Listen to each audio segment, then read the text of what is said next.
Olá, queridos irmãos e amigos aqui do canal, que a paz do Senhor esteja com você. Uma alegria podermos uma outra vez estarmos juntos para mais um momento aí de reflexão, de aprendizado e de resumo da nossa brilhosa lição da Escola Bíblica Dominical. Estamos navegando aí no livro dos Salmos, nesse trimestre, não é? E hoje nós vamos à lição de número 8, que é o Salmo 119, a excelência da palavra de Deus. Uma lição muito abençoadora e os seus objetivos são os seguintes: compreender que o processo de santidade começa por guardar a palavra de Deus. Segundo, reconhecer que obedecer à lei de Deus nos levará a uma plena comunhão com Ele. Obediência é fruto de comunhão. E, em terceiro lugar, agradecer ao Senhor por ter nos fornecido a sua palavra para iluminar os nossos caminhos. Esses são os objetivos. É em cima dessas questões aqui que nós vamos nortear a exposição da lição de número 8. E como é que nós vamos começar a nossa aula nesse próximo domingo? Uma sugestão aqui é você começar falando aí de uma introdução, vamos dizer assim, algumas considerações preliminares sobre o Salmo 119. Um salmo muito conhecido, o mais longo, de todo o saltério. Dos 150 salmos que o saltério tem, o Salmo 119 é o mais longo, é tido como o capítulo maior das Escrituras em termos de extensão, número de versículos, ok?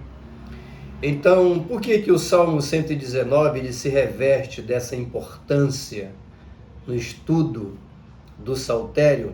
Que é o seguinte: o Salmo 119 ele foi escrito dentro de um estilo literário que ele chama de acróstico, certo? E o que é isso? Você vai explicar preliminarmente para a sua classe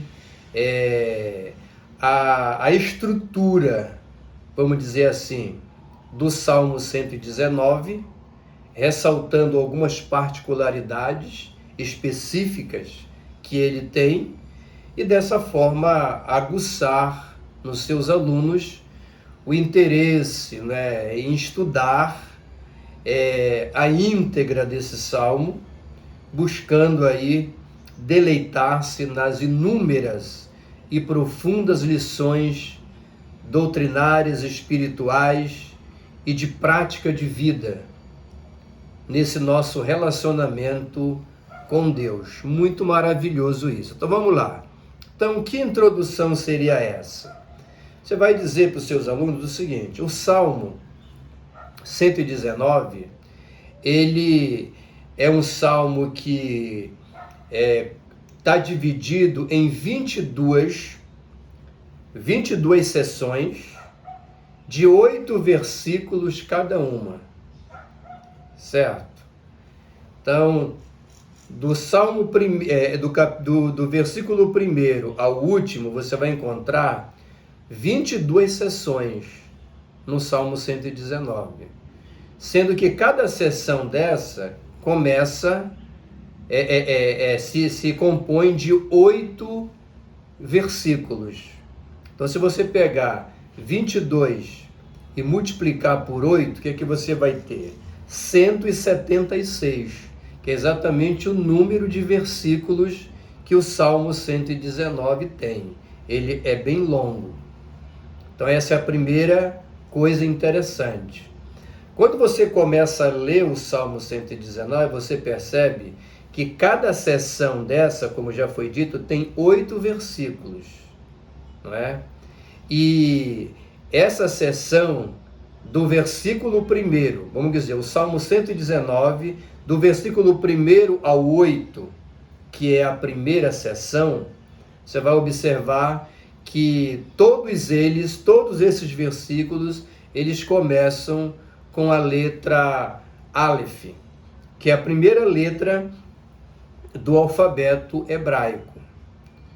Na tradução da língua portuguesa, você não pode perceber isso, mas se você observar no original hebraico do Salmo 119, você vai perceber que todos os 8 versículos da primeira seção começam com a letra Aleph, que é a primeira letra do alfabeto grego.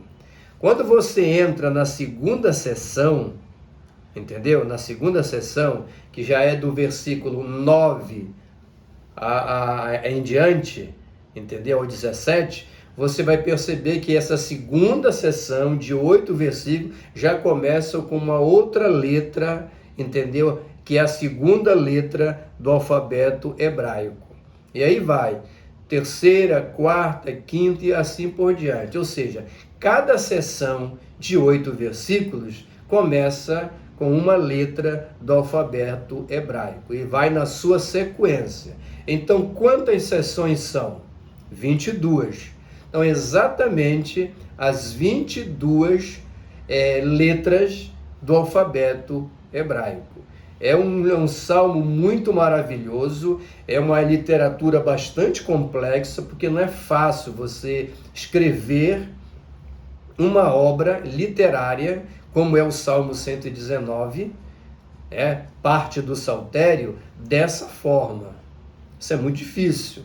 Então isso já se reveste de uma importância muito grande que caracteriza o Salmo 119. Agora, uma outra coisa interessante que você vai perceber no Salmo 119 é que em cada seção dessa, entendeu? Em cada versículo, cada seção tem 8 versículos. Em cada um desses versículos, 176, você vai poder perceber a presença de pelo menos 8 palavras, que são essas palavras aqui, ó. As palavras aqui: lei, testemunho, preceitos, tá entendendo? Ordenanças, entendeu? E estatutos, juízos, palavras, mandamentos. Essas 8 palavras, elas vão aparecer em todos esses 176 versículos. Em cada um dos 176 versículos, nas 22 sessões, você vai perceber pelo menos uma palavra dessas 8 aí. Ou é lei, ou é testemunho, ou é mandamento, ou é preceito, ou é ordenança, ou é estatuto, ou é juízos, ou simplesmente palavra. Isso é uma coisa extraordinária. Por quê? Porque a presença, irmãos, dessas 8 palavras nas 22 sessões e, portanto, nos 176 versículos do Salmo 119, é que demonstra que a temática predominante nesse salmo aí é o quê? É a exaltação à palavra de Deus. É por isso que o assunto da lição é o seguinte: a excelência da palavra de Deus. Que excelência seria essa? O Salmo 119, ele se encarrega de demonstrar de maneira profunda a importância, o glamour, a profundidade, o significado que a palavra de Deus tem na vida de um cristão que decidiu peregrinar a jornada da fé. Isso é muito maravilhoso, né? O propósito do Salmo é exaltar a palavra de Deus. Por isso, a presença dessas 8 palavras que se revezam aí nos 176 versículos, nas 22 sessões, né, nas letras hebraicas aí do alfabeto hebraico.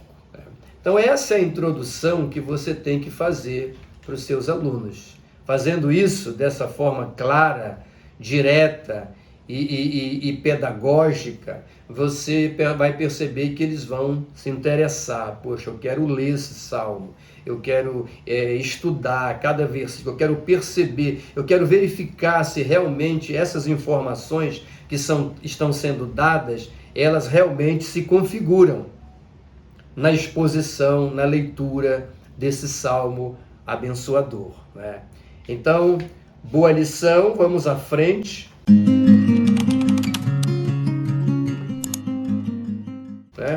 O texto áureo, ele está no versículo 105, né? Lâmpada para os meus pés e a tua palavra e luz para os meus caminhos. Isso vai ser verificado na exposição, o seu sentido. E a verdade prática diz assim, ó, trilhar os caminhos da vida, segundo a palavra de Deus, nos ensina a confiar no Senhor. E a cada passo, a cada decisão. Coisa extraordinária, tá certo? Então vamos lá. O primeiro tópico da lição é introdução, você já teve, né? Foi essa meditação, essa reflexão aí, mas você pode dizer que o Salmo 119, ele não tem autor definido, nem data, portanto, né? Mas alguns estudiosos atribuem ao rei Davi a escrita, a autoria desse salmo. Essas informações, como já dissemos várias vezes, né? Elas são importantes para conhecimento, para debate acadêmico, teológico, mas não tem nenhuma relevância no alimento espiritual que o Salmo nos proporciona. Importante agora é a sua exposição. Então vamos lá. O comentarista da lição traz a lição em 3 tópicos, como de costume, não é? E o primeiro tópico diz assim, a bênção da palavra de Deus. O item 1, purifica o jovem. Fala de purificação. O texto diz assim, ó, de que maneira poderá o jovem guardar puro o seu caminho? Observando segundo a tua palavra. Então a palavra de Deus aqui é uma regra de fé e conduta também para a juventude. Isso é importante, né? A palavra de Deus é uma regra de fé e conduta para toda a igreja, para todo o corpo de Cristo, que é a igreja, para toda a comunidade cristã. Os que seguem a Cristo são seus discípulos. Mas aqui no Salmo 119, especificamente, se trata da importância dessa regra de fé para a juventude. E isso tem um propósito muito especial. O sistema de vida, segundo a palavra de Deus, sofre oposição do padrão de vida mundana. E a nossa juventude, não se pode negar, é a faixa, digamos assim, que vira mais alvo, vamos dizer, né, dessa vida mundana. Essa vida mundana. Tanto que é prova, né, que muitas crianças, né, nascem na igreja ou começam a viver a fé cristã muito cedo, né, bebê, e vão crescendo, criança, adolescente e jovem. Quando muitos deles ingressam na juventude, eles abandonam a igreja, abandonam a fé, abandonam a comunidade cristã. Os motivos para isso são dos mais diversos. Muitos vão para a universidade e lá, entendeu? Cedo eles, não que a ciência, o conhecimento em si seja ofensivo à fé, seja anulador da fé. Não é não. É que às vezes a pessoa não tem fundamento, não tem estrutura. Eu, por exemplo, vai aqui um testemunho pessoal com toda humildade, eu tenho o privilégio, a alegria de ter passado a minha infância, a minha adolescência, a minha juventude na casa de Deus. Eu completei ontem 58 anos de idade, 40 anos de exercício pastoral, 50 anos de fé, porque eu conheci Jesus aos 8 anos, eu me converti aos 8 anos, e esses números são significativos para mim, por quê? Porque eu abracei essa fé e me mantenho nessa fé até hoje, por graça e misericórdia divina. Você está entendendo? E como eu, milhares e milhares de jovens Brasil e mundo afora têm essa mesma experiência. Viveram a infância, adolescência, juventude e estão caminhando no exercício da fé como verdadeiros peregrinos. Mas a gente tem que admitir que essa não é a realidade de uma grande massa de jovens que já fizeram parte das fileiras da igreja, do evangelho, do reino de Deus, que hoje estão jogados no mundo, não é? Alguns profundamente mergulhados no pecado, na prostituição, nas drogas e outras mazelas que a vida mundana oferece. Outros não estão assim tão jogados, mas estão frios, anêmicos, apáticos, completamente desconectados do reino do Senhor e da vida cristã, da comunhão real com o nosso Deus. Não tem como negar isso. Então o Salmo 119, ele vem ao encontro dessa necessidade, de que a juventude tenha na palavra de Deus sua regra de fé. Se você é jovem ou está ministrando para uma classe jovem, seja incisivo nisso, porque o jovem que ingressa no caminho do Senhor e que mantém essa fé, ele vai colher muita coisa boa na vida e, por final, a salvação. É por isso que vem a pergunta: de que maneira poderá o jovem guardar puro o seu caminho? Pureza aqui é virar as costas para a vida mundana. Entenda dessa forma. De que maneira? Observando segundo a tua palavra. Não é esse sentido aí. O item 2, protege do pecado. Olha o texto, é o versículo 11 do 119. Guardo no coração as tuas palavras para não pecar contra ti. Aqui, a palavra de Deus, ela passa a ser o antídoto do pecado. Passa a ser uma barreira, um muro de proteção contra a vida pecaminosa, a vida mundana. Esse é o sentido, você pode resumir dessa forma. Então, ele diz assim, olha, guardar a palavra no coração. O que significa isso? Experiência de vida com Deus, além de uma simples leitura. Esse guardar, guardo no coração as tuas palavras, vai além de uma leitura como quem lê um jornal, não é? Ou lê a Bíblia porque alguém mandou, a vovó pediu, a mãe obrigou, o pastor pediu no culto. Isso não é leitura devocional. A leitura devocional é aquela que nasce no coração. Você tira um momento do seu dia, não importa a hora, né? E você senta e você debruça-se diante da palavra de Deus, numa leitura, numa meditação, fazendo as suas anotações e procurando perceber o que a palavra de Deus ministra a você. Isso é guardar. Uma vez que você nutre esse sentimento pela palavra, ela desce, ou seja, é algo além da mente, além da visão, além da boca, além dos lábios. Ela desce para o coração e ela passa a representar uma forma de vida.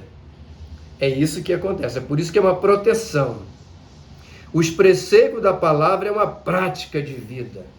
Entendeu? Então funciona como um muro, uma barreira, uma proteção.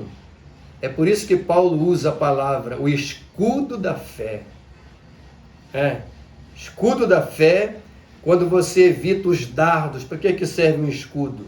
Para proteger as partes vitais, coração e outras.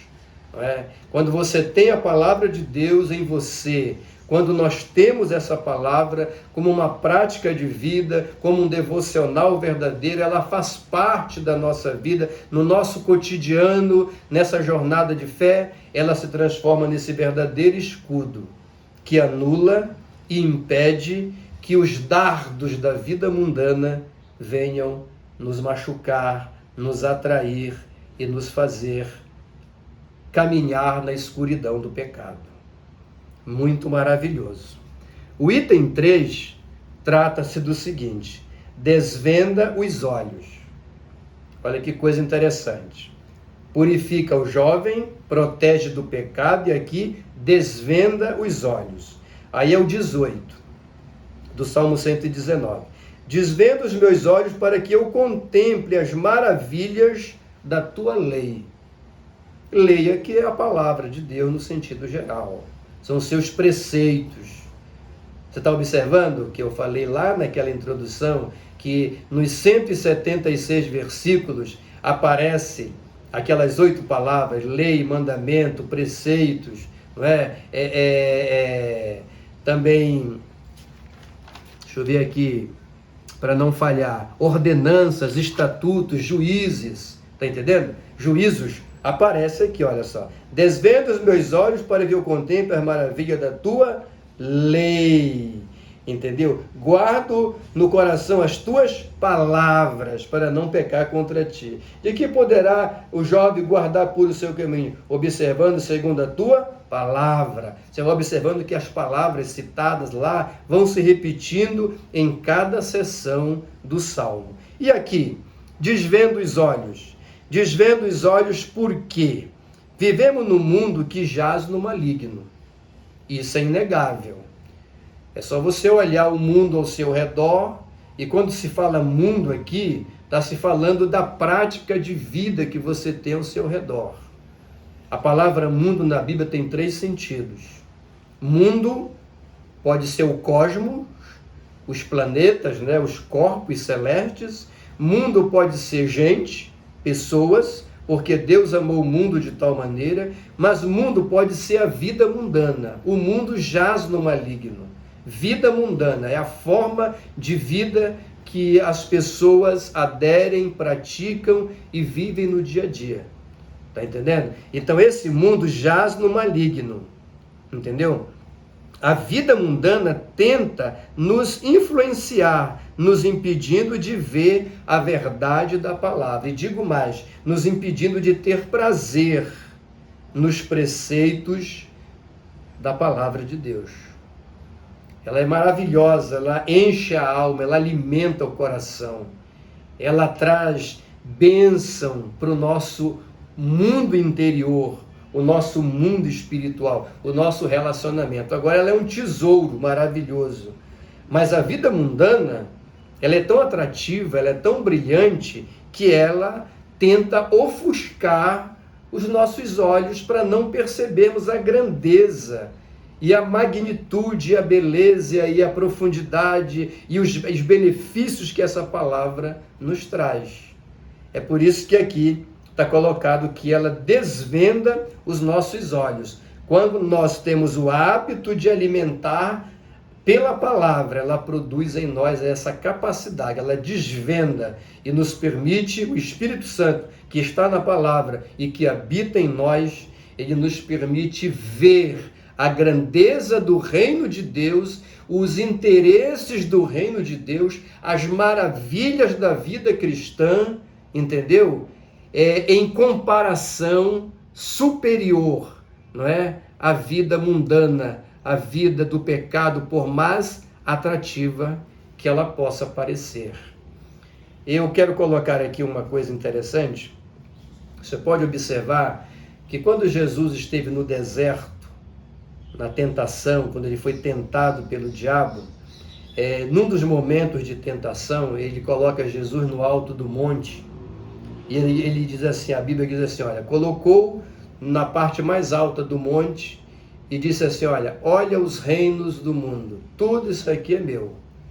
Mostrou a Jesus todos os reinos do mundo, e olha interessante, os reinos do mundo e a glória deles. Está lá em Mateus 4, leia lá.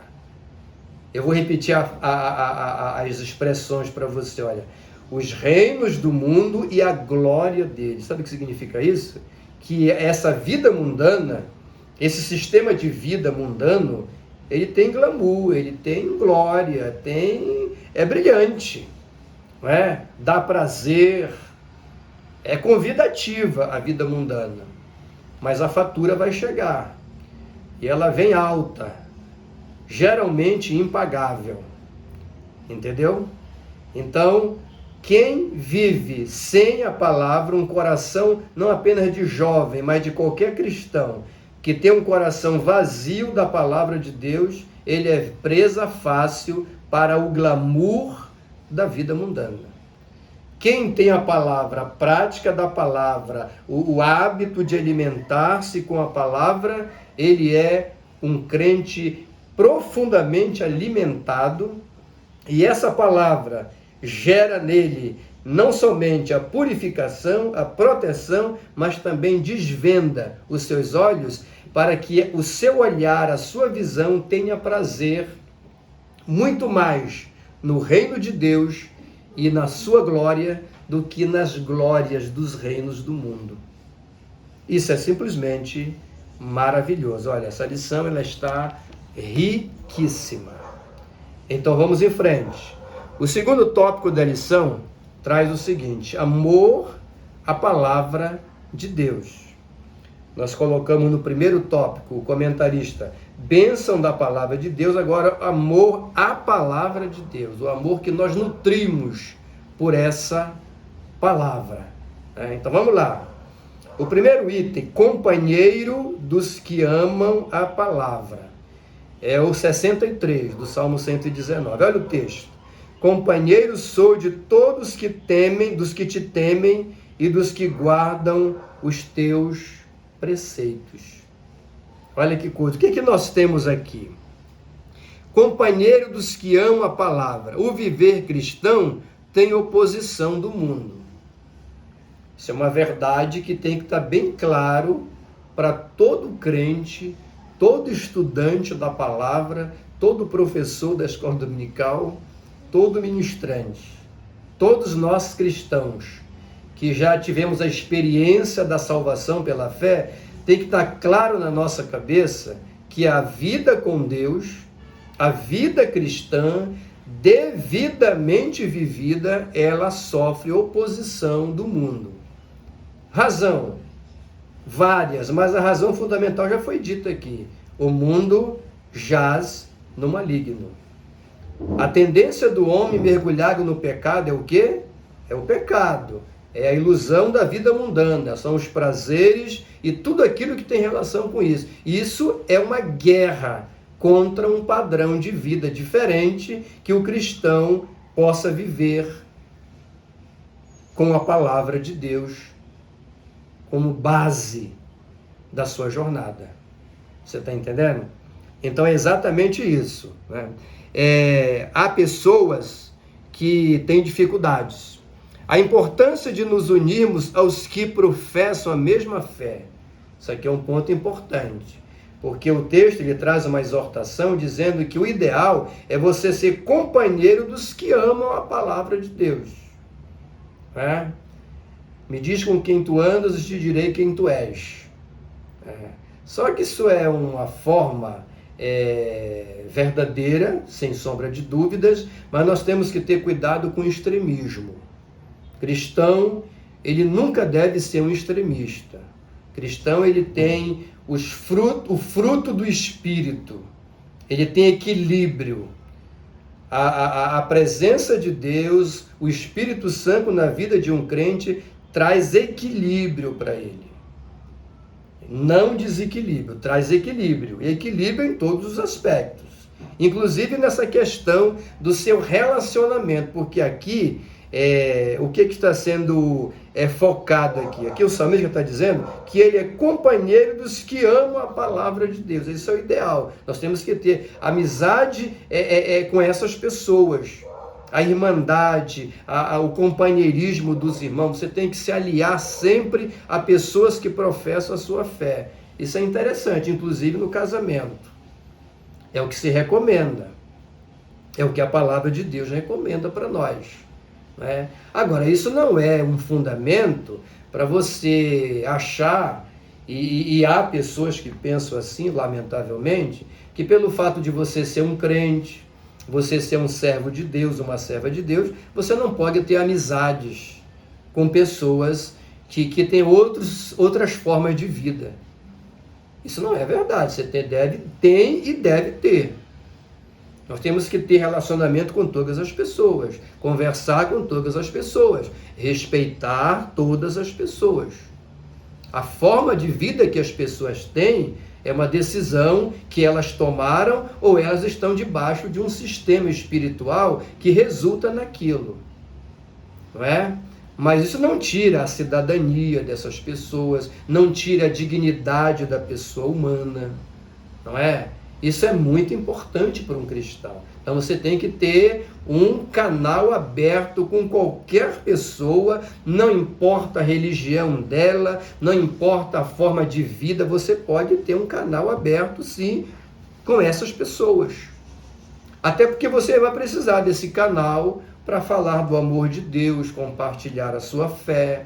Se você tem a palavra de Deus como prática de vida, você não tem problema nenhum em conviver, entendeu? E interagir, e conversar, estudar, fazer trabalho de faculdade, até viajar para determinados momentos de evento com outras pessoas que não têm a sua fé. Você não precisa ter esse medo. Por quê? Porque você tem estrutura. Você já sabe o que é que você quer na vida, você sabe quem é o seu Deus, você sabe qual é a sua fé, você sabe o que é que Deus espera de você em todos os momentos. Você tem saúde espiritual, a palavra de Deus faz parte de você. Então você não precisa ter esse medo, entendeu? Essa santidade que é fabricada pelo medo, ela não é uma santidade real. Ela só é medo mesmo. Né? O crente que tem estrutura na palavra, ele não tem medo de quase nada.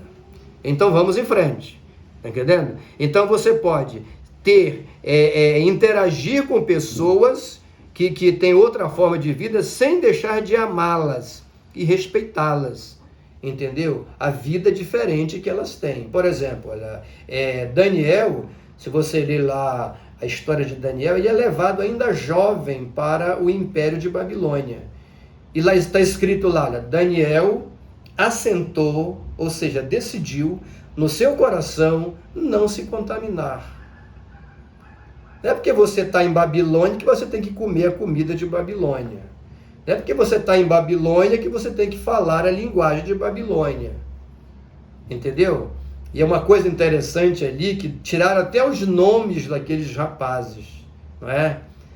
Daniel, entendeu? Azarias, Misael, todos eles tiveram seus nomes mudados.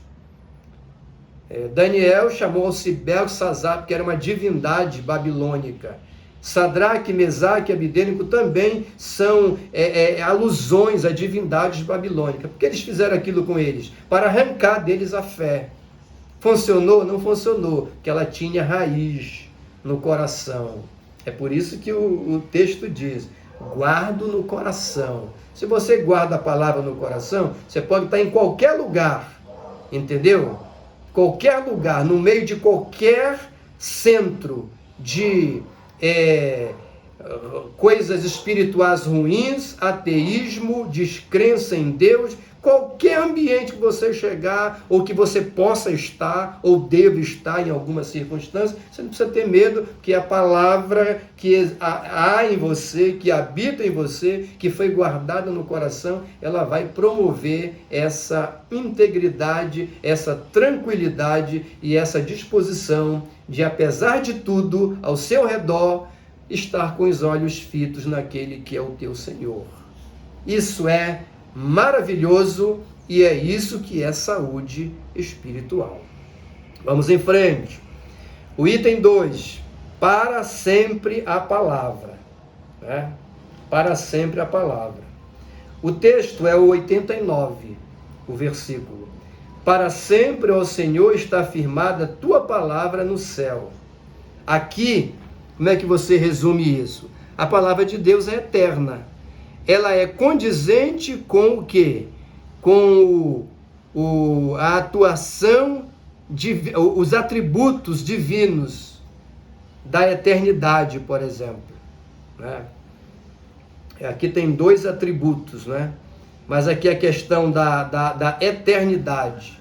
A eternidade, ela é um atributo de Deus, um atributo intransferível.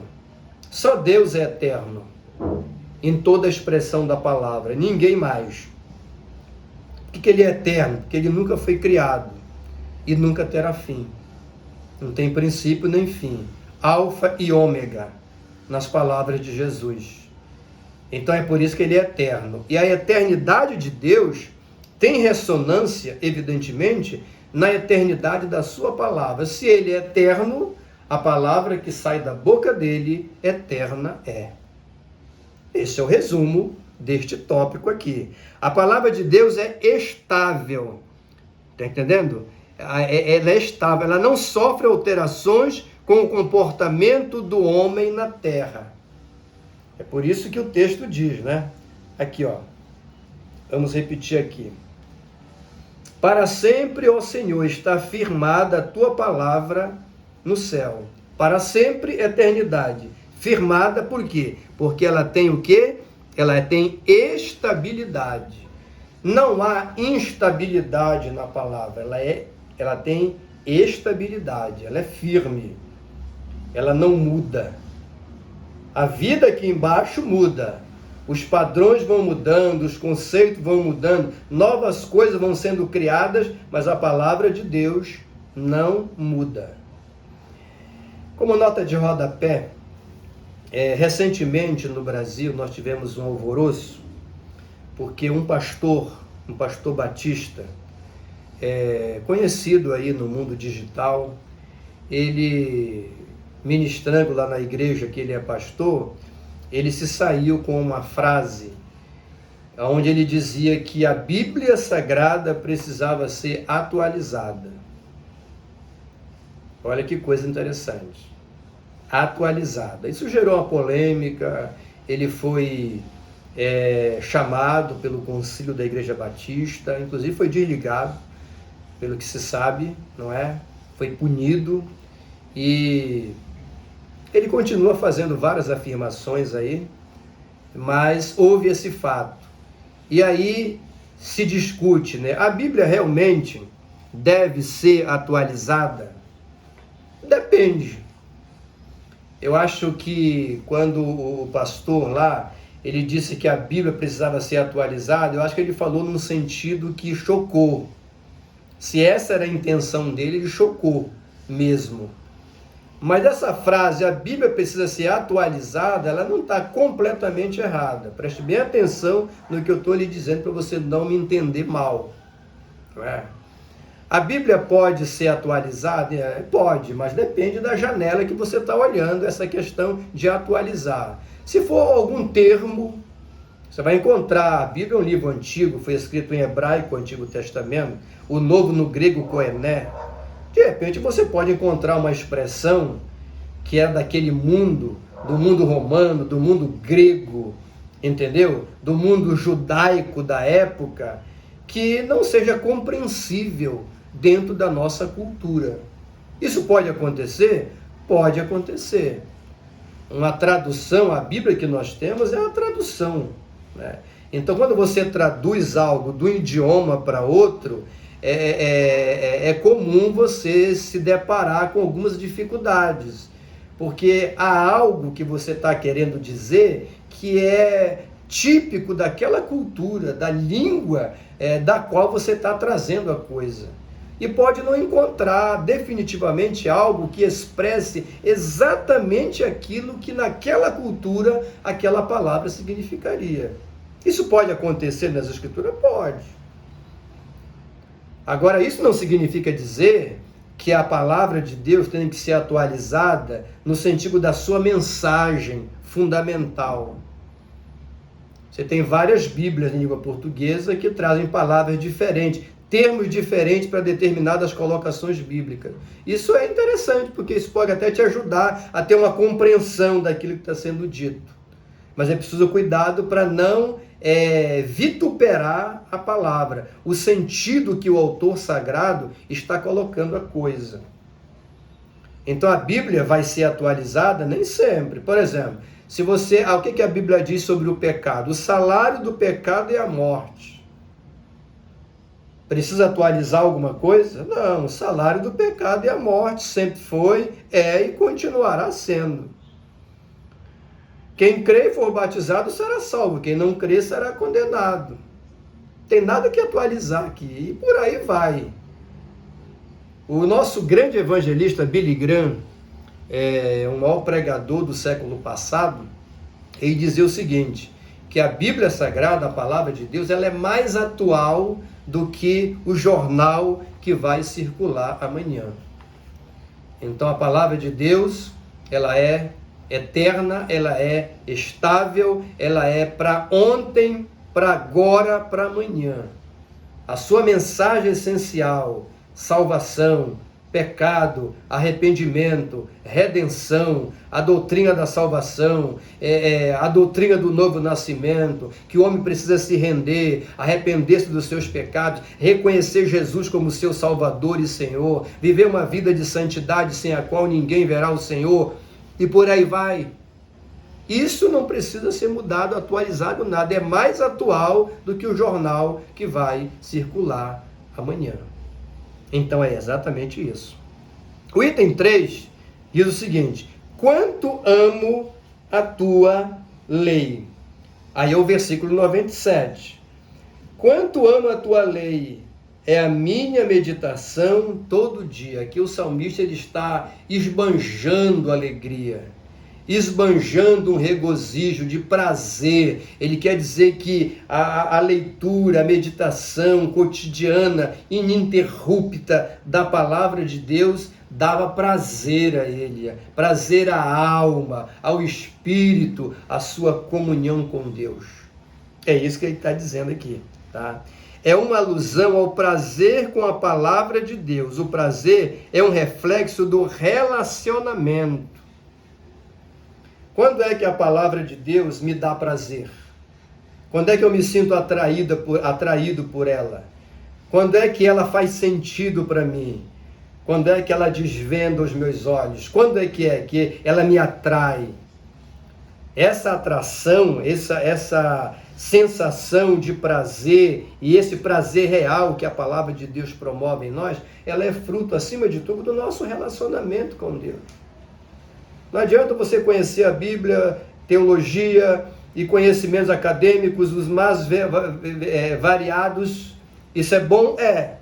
Mas nada disso adianta se você não tiver um relacionamento com Deus. Tem pessoas aí que, eu queria fazer um curso teológico, que tenha reconhecimento do MEC, para isso, para aquilo outro. Você precisa estudar a palavra de Deus, primeiramente, com o desejo de crescer na fé. Isso ela vai te dar prazer. Então a palavra de Deus, esse prazer é fruto do nosso relacionamento. Nós nos relacionamos com Deus e quando nos deparamos com a palavra desse Deus, o Espírito Santo que é esse Deus e que habita na palavra e habita naquele que ama a palavra, aí se completa o ciclo. É maravilha, é prazer, é bênção, e você pode abrir a boca e dizer com todas as letras: Deus falou comigo.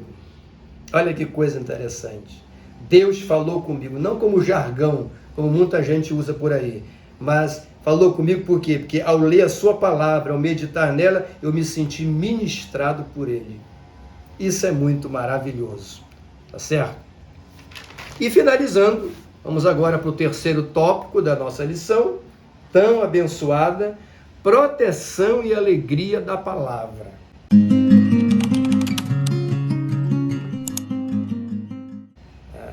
Muito maravilhoso isso. O item 1, lâmpada para os meus pés, isso é muito conhecido. É o 105, que é exatamente o textuário. Lâmpada para os meus pés e a tua palavra e luz para os meus caminhos. Aqui está a maravilha desse texto. Lâmpada para os meus pés. Aqui é o sentido de capacitação para caminhar em um mundo em trevas. Olha que coisa interessante. Quando é que eu posso dizer que a palavra de Deus é lâmpada para os meus pés e luz para o meu caminho? Quando eu caminho na fé e pela iluminação dessa palavra eu tenho a segurança de que eu estou caminhando por ela, que o Deus que está nela, que falou a palavra, está se agradando da minha jornada, aí se cumpre em mim. Porque o mundo é escuridão, o mundo é trevas, o mundo jaz no maligno. E a palavra de Deus é essa lâmpada. Faz alusão à obediência do crente aos preceitos de Deus em sua peregrinação na terra até Jesus voltar. O dia que a palavra de Deus não fizer mais sentido para você, deixar de ser essa lâmpada, essa luz, você está na antessala da queda na vida mundana. Isso é uma grande realidade. Então, nós somos peregrinos.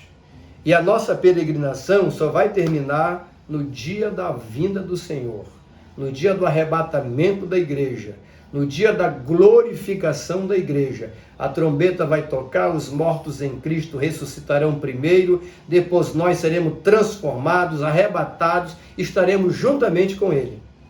Nesse dia, aquilo que é mortal vai se revestir da imortalidade e aquilo que é corruptível da incorruptibilidade. Aí vai se completar um ciclo e nós vamos o quê? Viver uma nova realidade espiritual. Enquanto isso não acontece, você está caminhando num mundo de trevas, aonde você precisa da luz da palavra.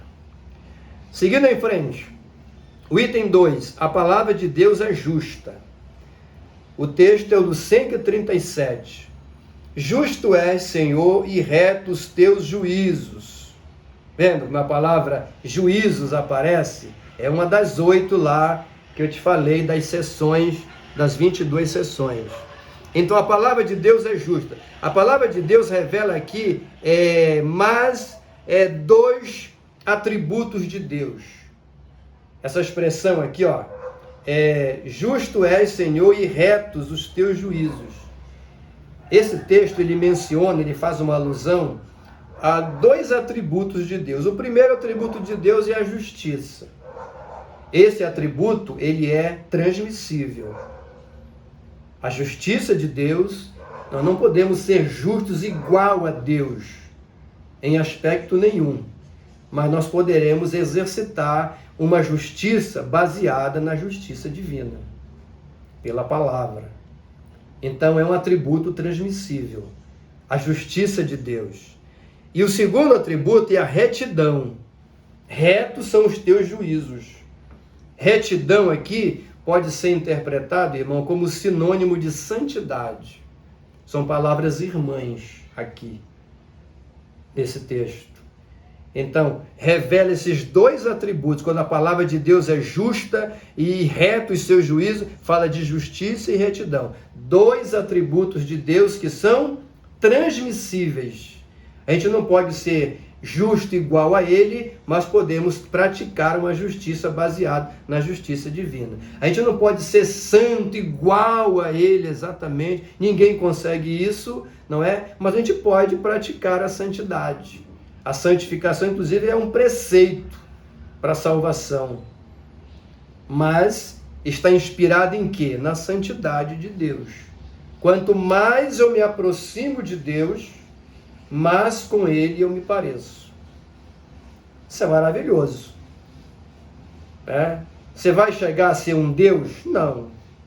E nem pode ter essa pretensão. Mas um dia, assim como Ele é, nós o veremos. Por quê? Porque nós teremos um corpo semelhante ao dele. Estaremos numa mesma dimensão, lá na eternidade, após a glorificação da igreja. Aqui na terra, não. Aqui nós vivemos uma vida ainda no mundo, existe uma velha natureza em nós, mas apegados à palavra de Deus e cultivando a fé e buscando a presença dele e amando a palavra e fazendo dela a nossa regra de fé, nós produzimos santificação, relacionamento com Deus, que é determinante para nós. Então nós nos aproximamos um pouco de Deus através desses dois atributos, a justiça e a retidão. E para finalizar, o terceiro tópico, paz e louvor pela palavra de Deus. O comentarista traz o versículo 165 do Salmo 119. Grande paz tem os que amam a tua lei, para eles não há tropeço. Que coisa maravilhosa. A palavra de Deus transmite paz. Não é sinônimo de ausência de problemas. Isso aqui é muito interessante. Como é que você resume para a sua classe? Não, a palavra de Deus transmite paz. Se eu prego a palavra, me alimento da palavra, creio na palavra, medito na palavra, ando pela palavra, a paz de Deus está em mim. É verdade? É. Agora, você não pode ser extremista a ponto de acreditar que ter paz com Deus é ausência de problemas na vida material, não. Você pode ter problemas, lutas, dificuldades, doenças, insatisfações, você pode ter aborrecimento, você pode ter decepções e variadas coisas da vida comum. Essas coisas a vida impõe a todo mundo, não importa a fé e a religião que tem. Jesus falou: no mundo tereis aflições. Tem mais variadas modalidades de aflições, mas tem de bom ânimo. É a crença, é a fé. E quando nós somos sustentados pela palavra, nós podemos enfrentar todas as turbulências da nossa vida sem perder essa paz que somente Ele dá pela sua palavra. Esse seria o resumo. A capacidade de cumprir, entendeu? De caminhar com Deus mesmo cercado de inimigos. Era o caso de Davi, não é? Que se é que foi ele que escreveu o Salmo 119, pode não ter sido, mas em outros momentos ele viveu um momento de desassossego, e ele tinha a palavra de Deus, a presença de Deus, o Espírito de Deus como esse refúgio. Meu irmão, que Deus te abençoe. Foi uma alegria, um prazer partilhar esses conhecimentos, e você soma isso ao que você já tem, a essas anotações suas, e domingo Deus vai te usar.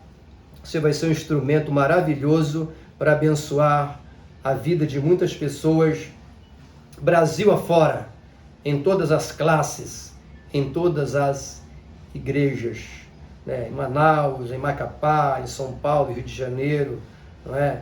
Em Salvador, lá em Presidente Figueiredo, Tefé e vários lugares do Amazonas, Humaitá, e Manaus também, são lugares que as pessoas acompanham. Compartilhe esses vídeos com outras pessoas, com os grupos da sua igreja.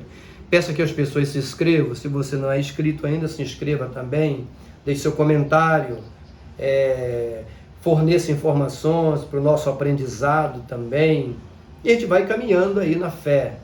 Deus vai te usar, vai ser bênção. E que lição maravilhosa! A excelência da palavra de Deus através do Salmo 119. Pai querido, em nome do Senhor, muito obrigado por esse momento de ministração. Obrigado por tudo, que a tua bênção seja sobre nós. Em nome de Jesus, que cada um de nós tenhamos a tua graça, a tua unção para ministrar a tua palavra neste próximo domingo. Em nome de Jesus de Nazaré, abençoa os pastores, professores, superintendentes, alunos, todos aqueles que estão envolvidos nesta grande missão, que é a meditação da tua palavra para crescer na fé. Em nome de Jesus, nós te agradecemos. Olha, aonde você estiver, em qualquer lugar do Brasil e do mundo, receba um carinhoso abraço do reverendo Ed S., da Assembleia de Deus da Estrada Nova, em Belém do Pará.